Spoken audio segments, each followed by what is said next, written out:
അസ്സലാമു അലൈക്കും വറഹ്മത്തുള്ളാഹി. പ്രിയപ്പെട്ടവരെ, കബീർ ഹിമമിയാണ്. ചില മരണങ്ങൾ നമ്മെ വല്ലാതെ വേദനിപ്പിക്കും. എന്നാൽ ചില മരണങ്ങളോ വേദനയോടൊപ്പം നമ്മെ വല്ലാതെ കോരിത്തെരിപ്പിക്കുകയും ചെയ്യും. സോഷ്യൽ മീഡിയയിലൊക്കെ നിങ്ങൾ കണ്ടിട്ടുണ്ടാകും. സുഹൈല ഹാദി എന്ന പ്രിയപ്പെട്ട ഒരു സഹോദരി ഉംറക്കായിട്ട് മക്കയിൽ ചെന്ന് തവാഫ് കഴിഞ്ഞ് 2 ഉംറകൾ കഴിഞ്ഞ് 3ാമത്തെ ഉംറയിലെ തവാഫ് കഴിഞ്ഞ് മഖാം ഇബ്രാഹീമിൽ നിസ്കരിച്ച് ഹജറുൽ അസ്വദ് മുത്താനുള്ള ഭാഗ്യം ലഭിച്ച് ശേഷം തൻ്റെ കൂടെ വന്ന എല്ലാ സ്ത്രീകളെയും ഒരുമിച്ച് കൂട്ടി അള്ളാഹുവിലേക്ക് കൈകൾ ഉയർത്തി പൊട്ടിക്കരയുന്ന നിമിഷം കുഴഞ്ഞു വീണ് മരിച്ച വാർത്ത കേട്ട് വല്ലാതെ അങ്ങ് വേദനയോടൊപ്പം മാനസികമായിട്ട് എന്തൊരു ഭാഗ്യവതിയാണ് സുഹൈല ഹാദിയ എന്ന് മനസ്സുകൊണ്ട് ഇങ്ങനെ പറഞ്ഞുകൊണ്ടിരിക്കുകയാണ്. പ്രിയപ്പെട്ടവരെ, ഏക വിഷമമെന്ന് പറയുന്നത് ആ പ്രിയപ്പെട്ടവരുടെ 2 പിഞ്ചു മക്കളുടെ മുഖങ്ങൾ കാണുമ്പോഴാണ്. 6 വയസ്സുള്ള ഒരു മോളും അതിൻ്റെ ചെറിയ അനുജനെയും കാണുമ്പോൾ ആ മുഖം കാണുമ്പോൾ വല്ലാതെ നീറ്റലുണ്ടാക്കുന്നുണ്ടെങ്കിലും പ്രിയപ്പെട്ടവരെ, എത്ര വലിയ ഭാഗ്യവതിയാണ് സുഹൈല ഹാദി എന്ന് നിങ്ങൾ ചിന്തിക്കണം. നിങ്ങൾ കാണുന്ന ഈ ഫോട്ടോ അവരുടെ മക്കളുടെ ഫോട്ടോ ആണ്. സുഹൈല ഹാദിയയുടെ ഓരോ വിഷയങ്ങളും ഇങ്ങനെ അവരുടെ ഉസ്താദുമാരും ഭർത്താക്കന്മാരുടെയും വോയിസുകൾ ഇങ്ങനെ വരുമ്പോൾ ഓരോ വോയിസുകളും നമ്മെ അത്ഭുതപ്പെടുത്തിക്കൊണ്ടേയിരിക്കുകയാണ്. പ്രിയപ്പെട്ടവരെ, ആ സുഹൈല ഹാദി എന്ന ആ പ്രിയപ്പെട്ട സഹോദരിയുടെ ഉസ്താദിൻ്റെ ഒരു ഫേസ്ബുക്ക് പോസ്റ്റ് ഞാൻ കാണുകയുണ്ടായി. അതിൽ ആ ഉസ്താദ് അവളെക്കുറിച്ച് പറയുന്നുണ്ട്, മുത്തുനബി സല്ലല്ലാഹു അലൈഹി വസല്ലമ തങ്ങളെ അങ്ങേയറ്റം ഇഷ്ക് വെച്ച് പഠിക്കുന്ന കാലത്തെ ജീവിച്ചവളായിരുന്നു സുഹൈല ഹാദിയ. എല്ലാ ദിവസവും ബുർദക്ക് നേതൃത്വം നൽകുമായിരുന്നു കോളേജിൽ. ഒരു ദിവസം അദ്ദേഹം എഴുതുന്നത് ഇങ്ങനെയാണ്: ഒരു ദിവസം വിതുമ്പി കരഞ്ഞുകൊണ്ട് ഓഫീസിലേക്ക് വന്ന് സുഹൈല ഹാദിയ, ഉസ്താദെ, എനിക്കൊരു കാര്യം പറയാനുണ്ട് എന്ന് അവൾ പറയുന്നു. അവൾക്ക് വാക്കുകൾ കിട്ടുന്നില്ല. അവൾ പറഞ്ഞു മുറിഞ്ഞ ഭാഷയിൽ, ഉസ്താദ്, ഞാൻ മുത്തുനബിയെ കണ്ടു. പിന്നീട് 2 പ്രാവശ്യം അവൾ ഇത് എന്നോട് വീണ്ടും പറഞ്ഞിട്ടുണ്ടായിരുന്നു. ഇങ്ങനെ പല പ്രാവശ്യം മുത്തുനബിയെ സ്വപ്നത്തിൽ ദർശിക്കുകയും ജീവിതം കൊണ്ട് ഹബീബിനെ സ്നേഹിക്കുകയും യഥാർത്ഥ മുത്തഖിയായി ജീവിച്ച്, പ്രിയപ്പെട്ടവരെ, അവസാനം അവൾ ഉസ്താദിനോട് പറയുന്നൊരു കാര്യം നോക്ക്. എന്നിട്ട് അവൾ പറയും, എനിക്ക് മദീനയിലെത്താൻ പറ്റില്ലേ ഉസ്താദെ, അവിടെ എത്തിയാൽ ഞാൻ ചിലപ്പോൾ ഹൃദയം പൊട്ടി മരിച്ചു പോകും ഉസ്താദെ എന്ന് ആ സുഹൈല ഹാദിയ പഠിക്കുന്ന കാലത്ത് ഉസ്താദിനോട് പറയുമായിരുന്നു. പ്രിയപ്പെട്ടവരെ, മക്കയിലെത്തി ഇനി മദീനയിലേക്കാണ് പോകുന്നത്. താൻ ഏറ്റവും സ്നേഹിക്കുന്ന ഹബീബിൻ്റെ ചാരത്തേക്ക് എത്തണമെന്ന് ആഗ്രഹമുണ്ട്. പക്ഷേ ഞാൻ എങ്ങനെ ആ ഹദ്റത്തിലെത്തുമെന്നൊരു ഭയവും ആ പ്രിയപ്പെട്ട സുഹൈല ഹാദിയക്കുണ്ടായിരുന്നു. പക്ഷേ മദീനയിലെത്തും മുമ്പ് ഹറമിൽ മതാഫിൽ കോടിക്കണക്കിന് നല്ല മനുഷ്യർ ഇരുന്ന് പ്രാർത്ഥിച്ച് നിസ്കരിച്ച മതാഫിൽ കുഴഞ്ഞു വീണ് മരിച്ചു എന്ന ഒരു വാർത്ത കേൾക്കുമ്പോൾ എത്ര വലിയ ഭാഗ്യവതിയാണ് സുഹൈല ഹാദി എന്ന ആ പ്രിയപ്പെട്ടവൾ. സഹോദരന്മാരെ, ഒരുപാട് അത്ഭുതങ്ങൾ ഈ മരണത്തിലുണ്ട്, ഒരുപാട് അത്ഭുതങ്ങൾ. കാരണം ഈ സുഹൈല ഹാദിയ എന്ന ഈ പ്രിയപ്പെട്ട സഹോദരി തൻ്റെ മരണം ഇവിടെയാണെന്ന് ഉറപ്പിച്ചിട്ടായിരുന്നു ഉംറയിലെ ജീവിതങ്ങളെന്ന് പറയുന്നുണ്ട്. തൻ്റെ മക്കളെ വിളിച്ച്, മൂത്ത മകൾ 6 വയസ്സുള്ള മകളെ വിളിച്ചുകൊണ്ട് എങ്ങനെയാണ് ബാത്റൂമിൽ പോകുക എന്നൊക്കെ പഠിപ്പിച്ചു കൊടുക്കുന്നു. അതുമാത്രമല്ല, കുഞ്ഞഞ്ജനെ എങ്ങനെ കുളിപ്പിക്കണമെന്ന് ഉംറക്ക് വന്ന സമയത്തും മക്കയിൽ വെച്ച് റൂമിൽ വെച്ച് പഠിപ്പിച്ചു കൊടുക്കുന്നു. എന്നിട്ട് അവസാനം ഉംറക്ക് പോകുമ്പോൾ ആ മക്കളോട് പറഞ്ഞു, ചിലപ്പോൾ ഉമ്മ തിരിച്ചു വരുമെന്ന് ഉറപ്പില്ല മക്കളെ എന്ന് പറഞ്ഞിട്ടാണ് സുഹൈല ഹാദി എന്ന പ്രിയപ്പെട്ടവൾ, സഹോദരന്മാരെ, ഉംറക്ക് വേണ്ടി ഖിബ്ലയെ ലക്ഷ്യം വെച്ചുകൊണ്ട്, കഅബയെ ലക്ഷ്യം വെച്ചുകൊണ്ട് യാത്ര പോകുന്നത്. ആ യാത്രയിലാണ് ആ തവാഫ് കഴിഞ്ഞ് സുഹൈല ഹാദിയെ കുഴഞ്ഞു വീണ് മരിക്കുന്നത്. ഞാൻ അവരുടെ വോയിസ്, അദ്ദേഹത്തിൻ്റെ ആ സ്ത്രീയുടെ ഭർത്താവിൻ്റേതാണെന്ന് തോന്നുന്നു, വോയിസ് കേട്ടപ്പോൾ വല്ലാതെ മനസ്സങ്ങ് പൊട്ടിപ്പോയി. നിങ്ങൾ ആ വോയിസ് ഒന്ന് കേട്ടതിന് ശേഷം നമുക്ക് വിഷയം സംസാരിക്കാം. വലൈക്കും അസ്സലാം വറഹ്മത്തുള്ളാഹി.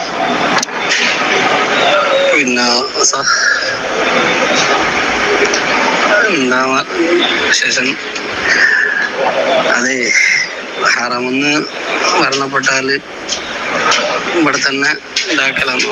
പിന്നെ വൈഫിന് ആഗ്രഹം ജന്നത്തുൽ മുഅല്ലയിൽ അവിടെ ഖദീജ ബീവിയിൽ കിടക്കുന്നില്ലേ, അപ്പൊ അതുകൊണ്ട് അവിടെ ആ ഒരു ഇതിൽ കിടക്കണം എന്നായിരുന്നു ആഗ്രഹം.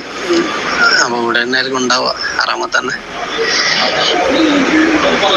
പിന്നെ അസറസ്കാരത്തോടുകൂടി ഇവിടുത്തെ ഹറമിലെ അസറസ്കാരത്തോടുകൂടി മയ്യത്തസ്കാരം ഉണ്ടാവും. അസറസ്കാരത്തിന് മയ്യത്തസ്കരിക്കും. കൊണ്ടുവരുന്നില്ല, അവളെ ആഗ്രഹം അതായതുകൊണ്ട് അവളെ ആഗ്രഹിച്ചെല്ലാം നടന്നല്ല. പിന്നെ ഇതായിട്ട് നമ്മളിനി നടത്തായിക്കാണ്ടിരിക്കുന്നതിന് അവളുടെ ആഗ്രഹം അവിടെ വെച്ചിട്ട് മരിക്കാനായി. എല്ലാം അതുപോലെ ആയി. 2 ഉംറ ചെയ്തു. 3ാമത്തെ ഉംറ തവാഫ് ചെയ്തു. ഹജറുൽ അസ്വദ് ചുംബിച്ചു. മഖാം ഇബ്രാഹിം നിസ്കരിച്ചു. അതിനുശേഷം അവളെ കൂടെയുള്ള പെണ്ണുങ്ങളെല്ലാം വിളിച്ചിരുത്തി ദുആ ചെയ്ത് ദുആയോടുകൂടി എന്തായി, ഓള് നമ്മളെ വിട്ടുപോയി. അവളാദ്യേ എല്ലാം തീരുമാനിച്ചതാ. മകളോടെല്ലാം, മൂത്ത മോളോട്, അതായത് 6 വയസ്സ് മോളോട് 4 വയസ്സുള്ള മോന കുളിക്കാൻ, അതല്ല അത് കുളിക്കേണ്ടത് എങ്ങനെയാ, കുളിച്ചു കൊടുക്കേണ്ടത് എങ്ങനെയാണെന്നെല്ലാം പഠിപ്പിച്ചു കൊടുത്ത് 2 ദിവസമായിട്ട്. ബാത്റൂം പോയാൽ എങ്ങനെയാ കഴുകേണ്ടതെല്ലാം പഠിപ്പിച്ചു കൊടുത്ത് എല്ലാം സെറ്റാക്കിയിട്ട് ഇനി മോളെ നോക്കേണ്ടതെല്ലാം പറഞ്ഞ് എന്നാലും ഉംറക്ക് പോകുമ്പോൾ മക്കളെ കെട്ടിപ്പിടിച്ച് മുമ്പ് വെച്ച് ഇനി വരുമോന്ന് അറിയില്ലല്ല എന്ന് വരെ പറഞ്ഞിട്ടാണ് പോയത്. അതുകൊണ്ട് ഇവിടെ തന്നെ ആയിരിക്കും നടക്കുക. വല്ലാത്തൊരു അത്ഭുതം നിറഞ്ഞൊരു മരണമായിരുന്നു എന്ന് നമുക്ക് പറയാം. ജീവിതത്തിൽ ഏറ്റവും കൂടുതൽ ആഗ്രഹിച്ചത് ഖദീജുമ്മ മരണപ്പെട്ട് കിടക്കുന്ന ജന്നത്തുൽ മുഅല്ലയിൽ എനിക്കൊരിടം കിട്ടണമെന്ന് ഏറ്റവും കൂടുതൽ ആഗ്രഹിച്ച ഒരു സ്ത്രീയായിരുന്നു സുഹൈല ഹാദിയ. പ്രിയപ്പെട്ടവർ, നിങ്ങളൊരു അത്ഭുതം കേൾക്കണോ? ഈ കഴിഞ്ഞ 6 മാസക്കാലത്ത് ഹറം ഷരീഫിൻ്റെ അധികാരികൾ അജ്നബിയായ അഥവാ പുറത്തുള്ള, ആ നാട്ടിന് പുറത്തുള്ള മനുഷ്യർ മരണപ്പെട്ടാൽ ജന്നത്തുൽ മുഅല്ലയിൽ ഇപ്പോൾ മറമാടുക ഇല്ലായിരുന്നു. അതേ സ്ഥിതിയിൽ തുടർന്നുകൊണ്ടിരുന്ന അവസ്ഥയിലാണ് സുഹൈല ഹാദിയ മരണപ്പെടുന്നത്. അങ്ങനെ ആദ്യ സമയത്ത് അവിടെ മറമാടാനുള്ള തീരുമാനങ്ങളൊന്നും അവരുടെ ഭാഗത്തുനിന്നുണ്ടായിരുന്നില്ല. അവസാനം പ്രിയപ്പെട്ട 2 പിഞ്ചു മക്കളെ മുഖം കണ്ടപ്പോൾ ഹറം ഷരീഫിൻ്റെ അധികാരികൾ ഇവരെ ജന്നത്തുൽ മുഅല്ലയിൽ തന്നെ മറമാടണം എന്ന് അവർ തീരുമാനിക്കുകയും അങ്ങനെ ഖദീജുമ്മ മരണപ്പെട്ട് കിടക്കുന്ന ആ ജന്നത്തുൽ മുഅല്ലയിൽ തന്നെ സുഹൈല ഹാദിയയുടെ ഖബർ ഷരീഫ് ഉണ്ടാക്കുകയും ചെയ്തു എന്ന വാർത്തയും കൂടി കേൾക്കുമ്പോൾ അവർ ജീവിതത്തിൽ ആഗ്രഹിച്ച, പ്രിയപ്പെട്ടവരെ, ചെറിയ വയസ്സുള്ള ഒരു സഹോദരിയുടെ ജീവിതം ഈ കാലത്തും കാലുഷിതമായ അഥവാ വളരെയധികം നീചമായ പ്രവർത്തനങ്ങൾ നമ്മുടെ ജീവിതത്തിൽ വന്നുകൊണ്ടിരിക്കുന്ന ഈ കാലത്തും ഇത്തരം സഹോദരിമാർ ജീവിച്ചു പോയി എന്ന് പറയുമ്പോൾ പ്രിയപ്പെട്ടവരെ, നല്ല ഒരുപാട് മനുഷ്യരുണ്ടത് കൊണ്ട് തന്നെയാണ് ഈ ലോകം ഇന്ന് നിലനിൽക്കുന്നതെന്ന് നമുക്ക് പറയാൻ കഴിയും. അങ്ങനെ അതേ ജന്നത്തുൽ മുഅല്ലയിൽ അള്ളാഹു അവർക്ക് സ്ഥാനം നൽകിയെന്ന് പറയുമ്പോൾ എത്ര വലിയ ഭാഗ്യവതിയാണ്. അതിനെക്കുറിച്ച് ആ ഭർത്താവ് പറയുന്നത് നിങ്ങൾ കേൾക്കുക. അൽഹംദുലില്ലാഹ്, സുഹൈലയുടെ ആഗ്രഹം പോലെ തന്നെ ആർക്കും ജന്നത്തുൽ മുഅല്ലയിൽ ഇപ്പൊ കൊടുക്കലില്ല എന്നാ പറഞ്ഞിട്ട് 6 മാസത്തോളായിട്ട് അജ്നബികൾക്ക് ആർക്കും കൊടുക്കലില്ല അവിടെ ഖബറടക്കാറ്. പക്ഷെ മുഹമ്മദിന്റെ ഷാദിന്റെ മുഖം കണ്ടപ്പോ ഓരെണ്ണ പറഞ്ഞിങ്ങോട്ട് ജന്നത്തുൽ മുഅല്ലയിൽ ഖബറടക്കം ഓളാഗ്രഹം അതറിഞ്ഞായിരുന്നു.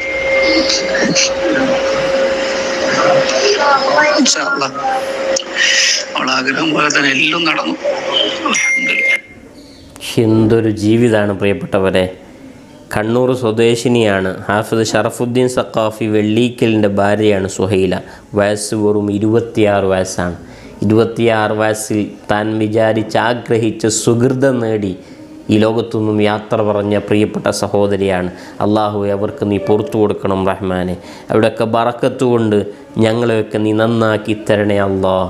പ്രിയപ്പെട്ടവരെ, ഒരു ഉംറ നിർവഹിച്ച് 2 ഉംറ നിർവഹിച്ച് 3ാമത്തെ ഉംറയുടെ പകുതിയിൽ വെച്ച്, അതും ഇഹ്റാമിലൂടെ. പ്രിയപ്പെട്ടവരെ, ഇഹ്റാമിലൂടെ മരണപ്പെട്ട ഒരു വിശ്വാസി കിട്ടുന്നതിന് ഭാഗ്യം എന്താണ്? അവർക്ക് പ്രിയപ്പെട്ടവരെ അതേ വസ്ത്രത്തിൽ അവരെങ്ങനെയാണോ ഇഹ്റാം ചെയ്തിട്ടുള്ളത് അതേ വസ്ത്രത്തിൽ പ്രിയപ്പെട്ടവരെ കുളിപ്പിക്കാനൊന്നുമില്ല, നേരെ കൊണ്ടുപോയി ഖബറിൽ മറമാടുന്ന രീതിയാണ്. അങ്ങനെയാണല്ലോ ചെയ്യേണ്ടത്. പ്രിയപ്പെട്ടവരെ, അതേ അവസ്ഥയിൽ അവർ ഇഹ്റാമിൻ്റെ അതേ അവസ്ഥയിൽ അള്ളാഹുവിൻ്റെ മുമ്പിലേക്ക് ഹാജരായിട്ടുണ്ടാകും. അള്ളാഹ്, എന്തൊരു ഭാഗ്യമാണ്. റബ്ബേ അവരുടെ മരണത്തിൽ വേദനിക്കുന്ന ആ ഭർത്താവും മക്കളും ആ കുടുംബവും നീ സമാധാനം നൽകണേ അല്ലാ. എന്നാലും അവർ കേൾക്കുന്നുണ്ടെങ്കിൽ നിങ്ങളോട്, പ്രിയപ്പെട്ടവരോട് സ്നേഹത്തോടെ പറയുന്നത്, ഭാഗ്യം കൊണ്ട് നിങ്ങൾ രക്ഷപ്പെട്ടു എന്ന് തന്നെയാണ് പറയാനുള്ളത്. നിങ്ങളെ കൈപിടിക്കാൻ സുഹൈല ഹാദി എന്ന പ്രിയപ്പെട്ട സഹോദരി നാളെ ആഖിറ ലോകത്തുണ്ടാകും. അതുകൊണ്ട് ആ വിഷയം ചിന്തിച്ചുകൊണ്ട് മാത്രം ആ പൊന്നുമക്കളെ നല്ലതുപോലെ വളർത്തുക. ആ ഉമ്മയുടെ പാതയിൽ നല്ല നന്മയുള്ള മക്കളായിട്ട് ആ 2 പൊന്നുമക്കളും വളരട്ടെ പ്രിയപ്പെട്ടവരെ. അതുകൊണ്ട് അവർക്ക് വേണ്ടി പ്രാർത്ഥിക്കണം, അവർക്ക് വേണ്ടി തഹ്ലീലുകൾ ചൊല്ലണം, അവർക്ക് വേണ്ടി മുഴുവൻ സമയവും പ്രാർത്ഥനകളിൽ നാം ഉൾപ്പെടുത്തണമെന്ന് ഈ അവസരത്തിൽ ഓർമ്മപ്പെടുത്തി, പ്രിയപ്പെട്ടവരെ, അള്ളാഹുവയുടെ ഖബർ ആഖിറ ലോകം സ്വർഗീയമാക്കി കൊടുക്കട്ടെ എന്ന് പ്രാർത്ഥിച്ച് ഞാൻ അവസാനിപ്പിക്കുകയാണ്. എന്തൊരു സന്തോഷമാണ് അവരുടെ ജീവിതത്തിൽ ആഖിറ ലോകത്തും ദുനിയാവിലും. അള്ളാഹ് നീ കബൂലാക്കണേ റഹ്മാനെ. ബിറഹ്മതിക യാ അർഹമർ റഹീമീൻ. അസ്സലാമു അലൈക്കും വറഹ്മത്തുള്ളാഹി വബറകാതുഹു.